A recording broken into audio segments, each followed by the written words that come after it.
So I met my wife, and then we bought her an Escalade.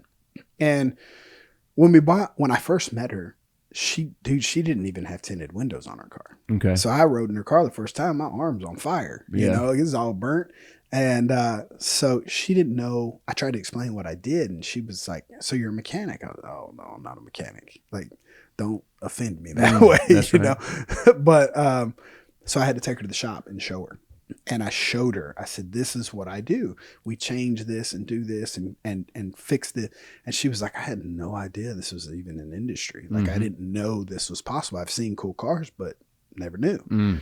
And so then her mind started racing, right? And so we got her this Escalade, and she was like, "Well, I want to wrap it matte black, but I want to do some different colors. I don't want to do red calipers. I want to do."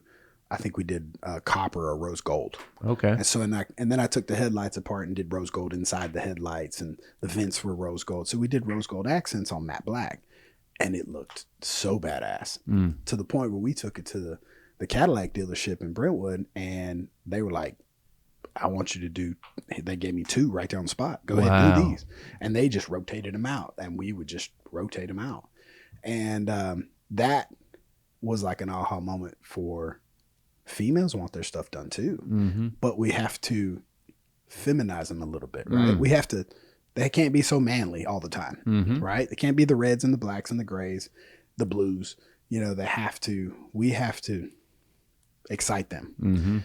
And the other part of us being in Franklin is the most cars you see are Denali's, Escalades, and G-Wagons, right? So your neighbor 3 doors down has a G-Wagon, matte black, same G-Wagon you got, can't decipher between them. So how do you do that? You add your own personality to it. And that's where we come in. So we do pink calipers, purple. We just did one for Jelly Roll's wife that we did purple lighting. It's black, but purple lighting. We did the interior in purple and black. So there's all sorts of ways to bring your personality out in it. And not overdo it where it looks ridiculous. I love the story about how you took her Escalade and went, you know, they saw it and you got deals. So so first of all, off camera, now you got to do it on camera. You ready? You got to do this on camera. He committed to being more relevant online. He made a commitment in the back, and I'm calling him out. He said, "Dude, I know I need to do it," which means I'm going to do it. Right. So, but the reason I'm saying that is because you built the business you got without it. Okay. Which, first of all, those are the best types of relationships. That's the foundation in which you do build up from. Okay. So everybody that gets it wrong builds the digital, let's just say the digital reputation first without the real one, the in-person one to back it up. You got to be able to back it up. Okay. So it's, you built the foundation that's unbreakable at this point, and now you're about to scale it up. All right. So, but talk to me about like, building a business like you built. It's all about relationship, because that's the only way people knew about you. Right. There weren't any ads. There weren't no billboards. Like, it was literally word of mouth. Okay. Which is the best kind of promotion. All right. How did you, when you were getting started, how were you getting those clients? Where did you generate your leads? How are you leveraging the community to get the client list rocking? Well, I'll be honest. The custom world is a very small world, right? You see the shops, but in comparison to other industries, we're tiny. We're tiny. So it's a very close niche. Everybody kind of knows everybody, right? So there's only a handful of custom shops in Tennessee, period. And if you do it well, you get that reputation pretty fast. I tell my wife and kids all the time, it's not about what you know, it's about who you know. And if you know the right people and you treat those people the right way, they'll tell everybody about you. Their family, their friends, everybody.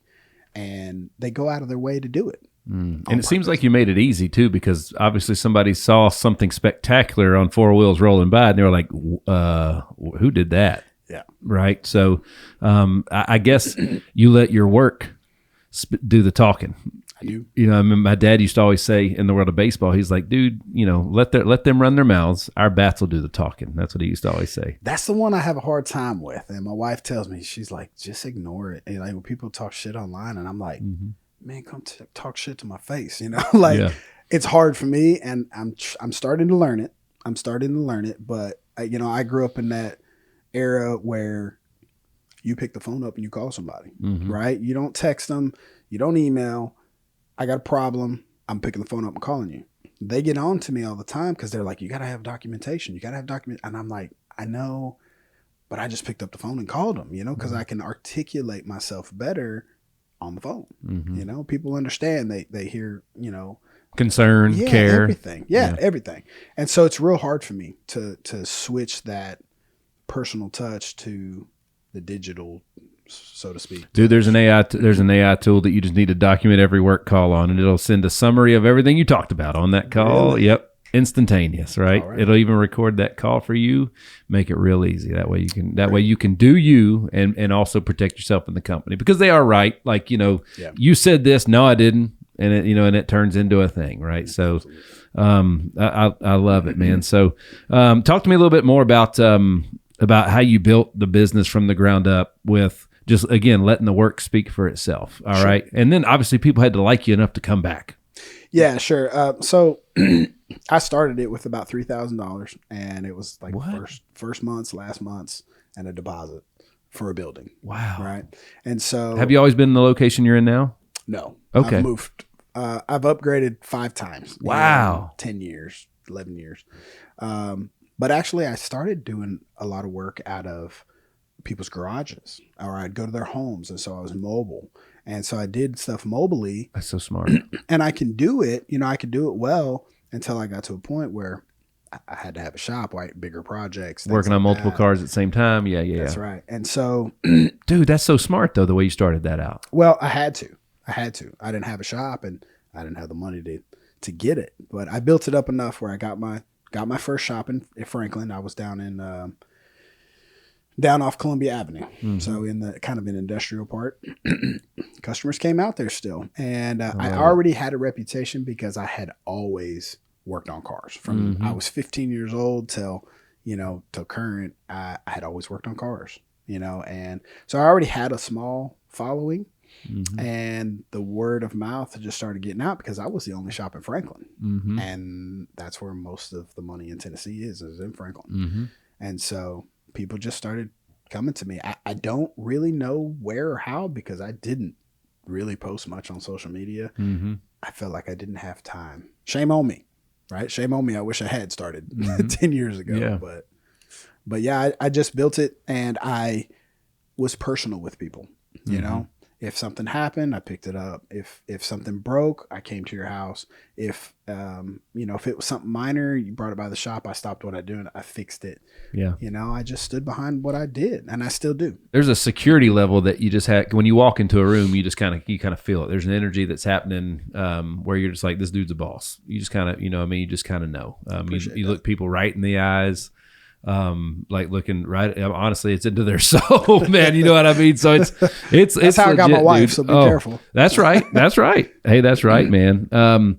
So talk to me a little bit about. We talked about Electus forged wheels. What about Elite powder coat? All right. And first of all, I need you take it down kindergarten level, like when it comes to powder coat. All right, because and that's not for our listeners. That's for me. So powder coat is a operation to where there's 2 different ways to prep it. You can chemical strip. It's only on metal material that is conductive. It has to conduct electricity, right? So you put a small current to it, creates static, and you literally are spraying, similar to how you paint, you're spraying a powder that throws into the air, and the static, it catches it onto the metal and encapsulates the metal. And then you take it and you bake it in the oven. You bake it at about 450 degrees. Everything is a little bit different on temperatures, and it encapsulates it and turns into plastic. Okay. It's basically a plastic coating encapsulating the metal. Got it. But it comes out in a powder form. It's kind of a strange process, but we started it June of last year, just because there's some good powder coaters in the area. They were so busy that they were months out. And we had some other ones that were around that we tried that could get to our stuff. They were chemically stripping it. We didn't like that. It didn't hold up on wheels and stuff. So we wanted to be able to sandblast it. And so that is the proper adhesion to sandblast it. It etches the metal really good, gives it a really good bite. We prime it and then powder coat it. And in priming it, you do the same process, but it bites really well. And we put out some of the best product that I've seen. And you can literally take a ball peen hammer and smack the crap out of it and it won't break it. Built to last, That's right? Man. And that's the goal. We were having stuff fail. People were changing their tires and it was ripping off the coating. Oh, man. And we can't stand behind that. It doesn't hold.